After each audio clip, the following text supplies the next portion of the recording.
Hi everyone. तो एक बार फिर से आप सबके सामने मैं इकबाल सर स्वागत करता हूं। भारतवर्ष के आजाद सम्मानित जनता यानी गरीब, मजदूर, आदिवासी और जो भी गरीब गुरबा के लोग हैं, सबसे बड़ा आपकी हार पता है साहब क्या है? आपकी अशिक्षित होना आपकी सबसे बड़ी हार है। तो आज के टॉपिक हम लोग डिस्कस करने वाले हैं संविधान के बारे में। यानी हमारा संविधान आए दिन किसी ना किसी मजदूर या दलित को मार दिया जाता है धर्म के आड़ में। तो धर्म के आड़ में जितने सारे निरंकुशवादी, शोषणवादी, कट्टरवादी जो धर्म के रखवाले बने पड़े हैं, हमारा संविधान उनके बारे में क्या इजाजत देता है और क्या कानून बनाता है, इसके बारे में थोड़ा सा देख लें। एक बात ध्यान में रखिएगा, सम्मानित जनता लोग को हम बताना चाहते हैं कि आप अपने हक के लिए नहीं लड़िएगा ना, तो कल किसी और का नंबर था, आज हमारा नंबर है, परसों आपका नंबर होगा साहब। याद रखिएगा, आतंकवाद बनता नहीं है, बनाया जाता है साहब। तो जो धर्म के ठेकेदार होते हैं और जो निरंकुशवादी शासक होते हैं, वह ऐसे हालात पैदा करते हैं जिससे आतंकवादी बनाया जाता है। अपने आप आतंकवादी बनता नहीं है कोई। तो आइए हम देखते हैं संविधान हमारा क्या कहता है। आज का टॉपिक जो होने वाला है थोड़ा सा कंट्रोवर्सी होने वाला है साहब। कंट्रोवर्सी का मतलब जानते हैं क्या है? विरोधाभास है। तो इस टॉपिक को समझने से पहले हम दो समुदाय, जो भारतवर्ष में बड़े बड़े समुदाय, दो समुदाय हैं, खास करके राजनेता लोग इन दोनों समुदाय में हिंदू मुसलमान के नाम पर दंगा कराने की कोशिश करते हैं और गृह युद्ध की तरफ भारतवर्ष को लेकर के जा रहा है लोग। तो गृह युद्ध पता है साहब किसे कहते हैं? एक देश के दो बड़े बड़े समुदाय आपस में लड़ जाएं, इसको गृह युद्ध बोला जाता है। गृह युद्ध जब होता है ना साहब, तो ऊपर जो बैठी है ना अंतरराष्ट्रीय लेवल पर देश, वो आक्रमण करने में टाइम नहीं लगाती है साहब। देश की बर्बादी होती है और देश अस्वतंत्रता की तरफ जाता है और गुलाम की तरफ जाता है। तो आइए हम बात करते हैं। देखिए, इस टॉपिक को स्टार्ट करने से पहले हम आपको बता दें कि कंट्रोवर्सी टॉपिक है। कंट्रोवर्सी टॉपिक का मतलब होता है बाबू कि विरोधाभास टॉपिक है। अब विरोधाभास टॉपिक में सामान्य जनता को हम यह बताना चाहेंगे, पहले आप हिंदू को अलग रखें, मुसलमान को अलग रखें, यानी हिंदू समुदाय को अलग रखें, मुसलमान समुदाय को अलग रखें। क्योंकि जानते हैं क्यों? हम आज के टॉपिक में जो बात करने वाले हैं सिर्फ और सिर्फ संविधान अनुच्छेद 48 में क्या दिया गया है उस पर हम लोग बात करते हैं। तो याद रखिए, इस वीडियो को बनाने का मेन उद्देश्य है कि हकीकत जो है ना वो आप तक पहुंचाना। याद रखिए, सम्मानित जनता, जो भारतवर्ष की जनता है, आपके टैक्स की पैसा से ना सरकार चलती है। आज सरकार, जानते हैं लोकतंत्र की खूबसूरती क्या है? ये लोकतंत्र है ना साहब, इस लोकतंत्र की खूबसूरती पता है क्या है? आपके पैसा से ना एक ऐसा शासक चुना जाता है जो शासक शपथ लेता है आपके रक्षा का, आपके स्वास्थ्य के, आपके अच्छा शिक्षा का, आपका अच्छा स्वास्थ्य का, आपका अच्छा रोजगार का। बेरोजगारी इतना ज्यादा बढ़ गई है ना साहब कि आए दिन 500 रुपया पर, या किसी ना किसी धर्म के आड़ में लोग, जानते हैं, 500 रुपया देकर के हत्या करा रहा है। जाकर के देख लीजिए थोड़ा सा हालात कैसा पैदा कर दिया गया है। आइए हम डायरेक्ट बात करते हैं। अनुच्छेद 48 में लिखा जाता है, कृषि के बारे में डिस्कस किया गया, पशुपालन के बारे में डिस्कस किया गया है। तो यह वीडियो बनाने का मुख्य उद्देश्य है कि आपको हकीकत से रूबरू कराना।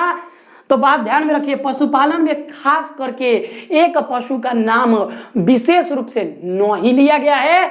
विशेष रूप से गाय के बारे में नहीं बोला गया है, विशेष रूप से बकरा के बारे में नहीं बोला गया है, विशेष रूप से मुर्गा मुर्गी के बारे में नहीं बोला गया है, बल्कि पशुपालन करना सिखाता है हमारा अनुच्छेद 48। और उसमें आर्थिक रूप से जो पशु या जानवर आर्थिक को विकसित बनाते हैं या आर्थिक रूप से लाभदायक बिजनेस को फैलाते हैं, तो उनकी हत्या नहीं बताता है संविधान। वो ऐसे पशु, जिन पशु से बिजनेस को, यानी सरकार को आर्थिक रूप से बिजनेस में लाभ मिलता है, तो वैसे पशु की हत्या करना दंडनीय अपराध मानी जाती है। लेकिन एक ऐसा पशु जिससे बिजनेस में फायदा नहीं होता है तो उसका हत्या करने का इजाजत देता है। संविधान का अनुच्छेद 48 आपको इजाजत देता है कि एक ऐसा पशु जिस पशु से अर्थव्यवस्था को लाभ नहीं मिल सकती है, उस पशु का हत्या देना कौन कौन इजाजत देता है? आपको संविधान अनुच्छेद 48 में देता है। पार्टिकुलर हम किसी एक पशु के नाम नहीं लेंगे। अब आइए हम चलते हैं मेन मुद्दा पर। तो आज का टॉपिक थोड़ा सा कंट्रोवर्सी टॉपिक है। इस कंट्रोवर्सी टॉपिक में याद रखिएगा, हिंदू समुदाय को अलग रखिए, मुसलमान समुदाय को अलग रखिए। पार्टिकुलर देखिए, हिंदू मुसलमान, इस भारत का दो भुजाएं हैं, मजबूत भुजाएं हैं। अगर ये दोनों भुजाएं आपस में लड़ गई तो इस भारत में गृह युद्ध हो जाएगा और ये भारत जान माल से बहुत नुकसान उठाएगा। हो सकता है कि कहीं फिर गुलाम के कगार पर मत आ जाए। तब माफी चाहते हैं साहब, आप लोग अपने आवाज के लिए, आप लोग अपने हक के लिए लड़िए। यदि नहीं लड़िएगा साहब तो याद रखिएगा, कल किसी और का नंबर था ना, उसके बाद से हमारा नंबर आएगा तो फिर आपका भी नंबर आएगा साहब। बात ध्यान में रखिएगा। कट्टरवादी, शोषणवादी, निरंकुशवादी का कौन अपना धर्म नहीं होता है साहब, याद रखिए। हम चलते हैं। अच्छा एक बात बताइए, सबसे बड़ा हमारा प्रश्न यह पूछा जाता है बाबू, यह प्रश्न हमारा सबसे ज्यादा मतलब इंपॉर्टेंट माना जाता है। अच्छा एक बात बताइए, गाय को पालता कौन है हिंदू समुदाय में? क्या अमीर लोग गाय को पालेंगे? उनके पास फुर्सत है, उनके पास समय है? नहीं साहब, उनके पास समय नहीं है। क्या जो मर्सिडीज कार में घूमते हैं क्या वो गाय पालेंगे? नहीं साहब, उनके पास उतना समय नहीं है। क्या जो बड़े बड़े कंपनियां चलाते हैं क्या वो गाय पालेंगे? नहीं पालेंगे साहब। तो एक बात ध्यान में रखिएगा, हिंदू भाई के पास मान लीजिए कि गाय है, गाय तो हिंदू भाई लोग पालते हैं, मुसलमान भाई तो गाय पालते नहीं है, ये खास करके बकरा पालते हैं। तो एक बात बताइए, ये जो गाय है, यह गाय अभी है किसके पास? हिंदू भाई के पास है। तो हिंदू भाई में क्यों पाला जाता है ये भी हम बताएंगे। तो हिंदू भाई के पास गाय है, अचानक ये गाय मुसलमान भाई के पास आ जाता है। भैया मुसलमान भाई इस गाय को काटता है, इस गाय को मुसलमान भाई तक लाने में कौन मदद करता है? तो कहीं ना कहीं हिंदू भाई मदद करते हैं साहब। हमसे पूछा जाए तो हम यही जवाब देंगे।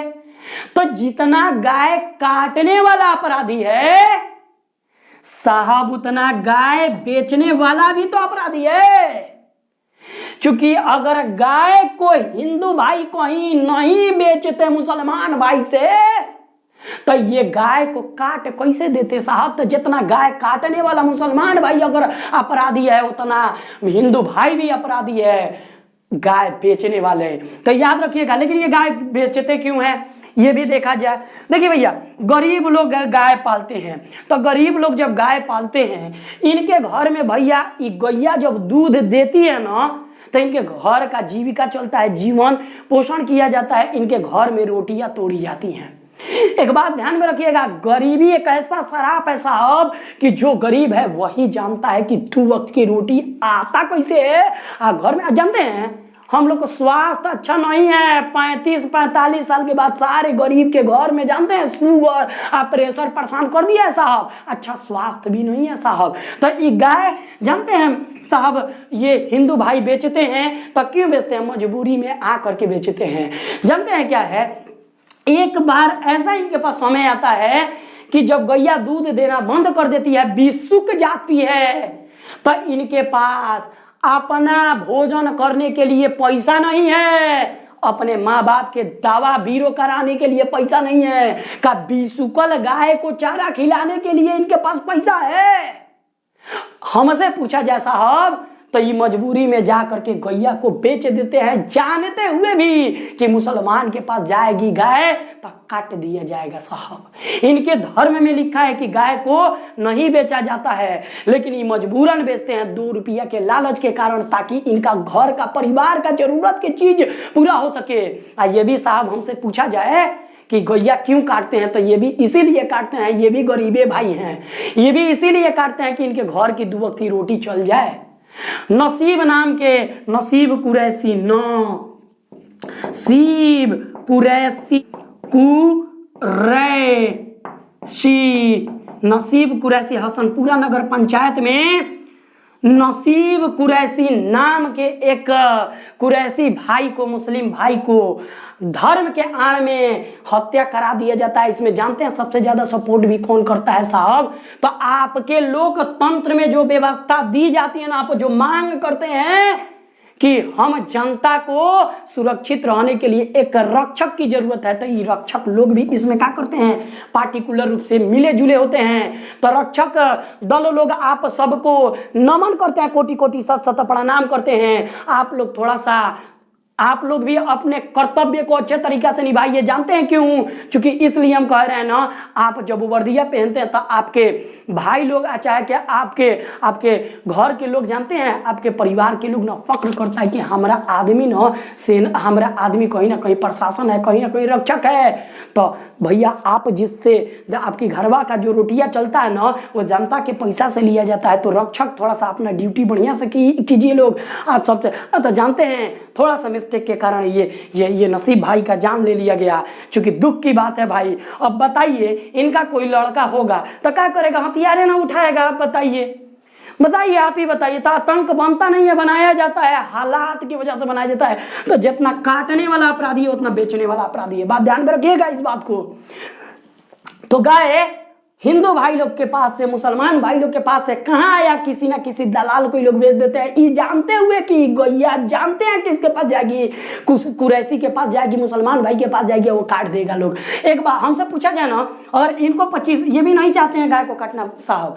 आई जानते हैं ये बेरोजगारी है, बेरोजगारी साहब, जो इनसे ये दोनों काम कराती है। हम बताएं तो आप सबसे सम्मानित जनता से हम अपील करना चाहेंगे कि सरकार से मांग कीजिए। एक बात ध्यान में रखिएगा, ये अगर मुसलमान भाई को 20 से 25 हजार रुपया की नौकरी अगर मिल जाए ना भाई, तो हम गारंटी दे सकते हैं कि लोग कभी भी गाय को नहीं काटेगा। अगर हिंदू भाई को 20 से 25 हजार रुपया की नौकरी मिल जाए ना, तो कभी गाय को बेचेगा नहीं या पालेगा नहीं। तो याद रखिएगा इन लोग के पास बेरोजगारी है, बेरोजगारी का जिम्मेवार कौन है? लोकतंत्र पर बैठी जो सरकार है ना साहब, वो सरकार है। इस बात को समझने की जरूरत है साहब। अगर इनको 25 से 20 हजार की नौकरी दे दिया जाए, इनको 20 से 25 हजार की नौकरी दे दिया, कभी गाय बेचेंगे नहीं, कभी गाय काटेंगे नहीं साहब। इस बात को हम गारंटी, इस बात को हम दलील पेश करते हैं, बात ध्यान में रखिएगा साहब।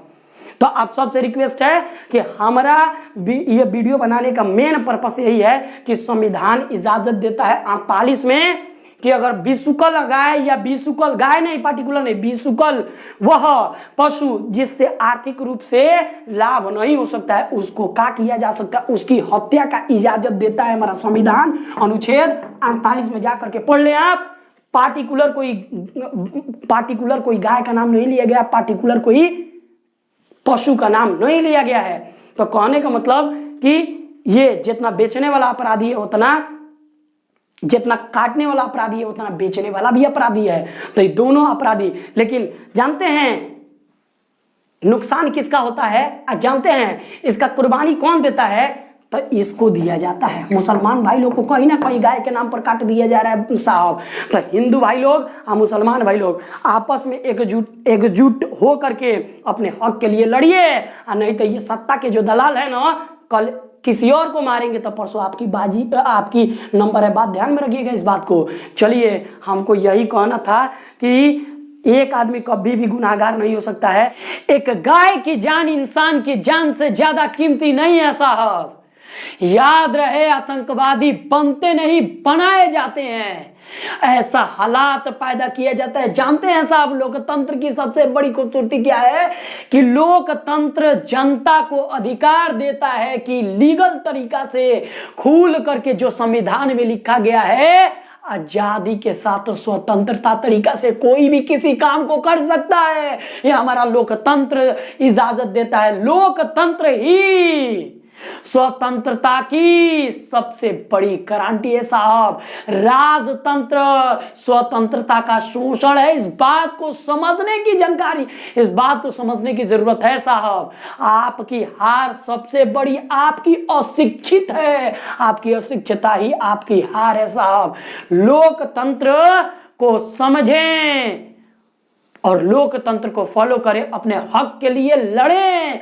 और नहीं तो कल किसी और का नंबर था ना, बाद में आपकी नंबर आएगी ही साहब, बात ध्यान में रखिएगा। तो लोकतंत्र हमको इजाजत देता है कि सिस्टम से संवैधानिक तरीका से, लीगल तरीका से किसी भी काम को कर सकते हैं। याद रहे, किसी भी राजनेता को, किसी भी प्रशासनिक व्यवस्था को, या किसी भी सरकारी अफसर को या अधिकारी को यदि कोई वेतन देता है ना साहब, तो वो जनता के टैक्स से वेतन दी जाती है साहब, जनता के टैक्स से वेतन दी जाती है साहब। नसीब कुरैशी की जिस तरह जान ली गई है साहब, याद रहे इस गरीब के परिवार को अब कोई देखने नहीं आएगा साहब। याद रहे साहब, इसका जो अंदर से रूह रोया है ना इसके परिवार का, उसका अजाब और उसका जो अजाब है पड़ेगा साहब, उसका अजाब जो है। और जो गरीबों के खून पसीने की मेहनत के, और गरीबों को जो यहां से उठता है ना साहब, यहां से उठता है गरीबों का, वो कहीं ना कहीं पड़ेगा साहब, इस बात को समझ लीजिएगा। तो आप सबसे दो वक्त की रोटी नसीब तो आप सबको हो जाती है साहब, लेकिन आए दिन किसी ना किसी को मार दिया जाता है और उसके परिवार का उम्मीद छीन लिया जाता है, उस परिवार की रोटी छीन ली जाती है जनता धर्म के आड़ में। तो जनता लोग से अपील है कि आप अपने हक के लिए लड़े साहब, ये रोजगार के लिए लड़े साहब। क्योंकि अगर अच्छा रोजगार, अच्छा शिक्षा और अच्छी व्यवस्था होती ना साहब, तो किसी गरीब की जान नहीं ली जाती साहब। किसी पशु, कभी भी कोई पशु, इंसान का कत्ल किया जा रहा है साहब। इंसान की किस धर्म की बात कर रहे हैं साहब, कौन सा धर्म की बात कर रहे हैं साहब। हमारा संविधान धर्म को प्रायोरिटी नहीं देता है, प्राथमिकता नहीं देता है साहब, प्राथमिकता लोकतंत्र को मिलता है। प्लीज साहब ये खूनी खेल बंद कर दें, और नहीं तो देश को बर्बाद करने में सबसे बड़ा अगर किसी का रणनीति या षड्यंत्र किसी का है ना साहब, तो वो सत्ता के दलालों का है साहब। व्यवस्था अगर आज आप किसी के साथ में गलत कर रहे हैं साहब, तो कल आपके साथ भी गलत होगा साहब, बात ध्यान में रखिएगा साहब। तो थैंक यू। आप सभी मजदूर, दलित, आदिवासी और गरीब लोगों से अपील है कि आप अपने हक के लिए, अपने स्वास्थ्य के लिए और अपने बेरोजगारी को दूर करने के लिए एक अच्छी व्यवस्था की मांग करें साहब। जिनके पास अच्छा रोजगार नहीं है साहब, वो अपने लिए अच्छा रोजगार के लिए एक ऐसी ठोस व्यवस्था की मांग करे साहब, जिसमें अच्छी व्यवस्था मिले, अच्छा स्वास्थ्य मिले, अच्छा रोजगार मिले, अच्छा शिक्षा मिले, मांग करे साहब।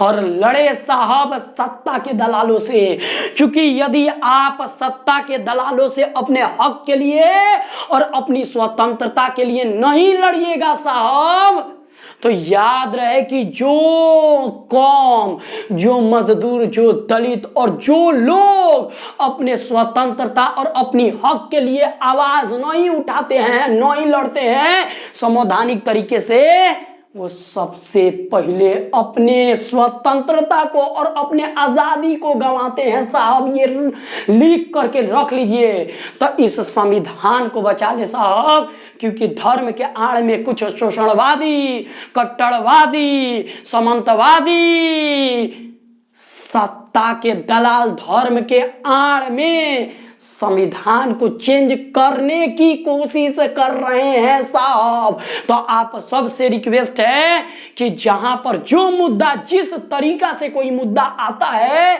हिंदू मुसलमान एकजुट होकर के और सामाजिक जो गंदे असामाजिक तत्व हैं उनके खिलाफ, शोषणवादियों के खिलाफ, सारे सामाजिक लोगों से, सम्मानित आजाद जनताओं से अपील है, श्रमिक, दलित, मजदूर से ये रिक्वेस्ट है, अपील है साहब कि आप लोग मिल करके इन शोषणवादी, कट्टरवादी, सामंतवादी के खिलाफ लड़े साहब, और आजादी के लिए संविधान को बचा ले साहब, नहीं तो संविधान चेंज हो जाएगा ना साहब, तो हर दिन किसी ना किसी को कुचला जाएगा साहब।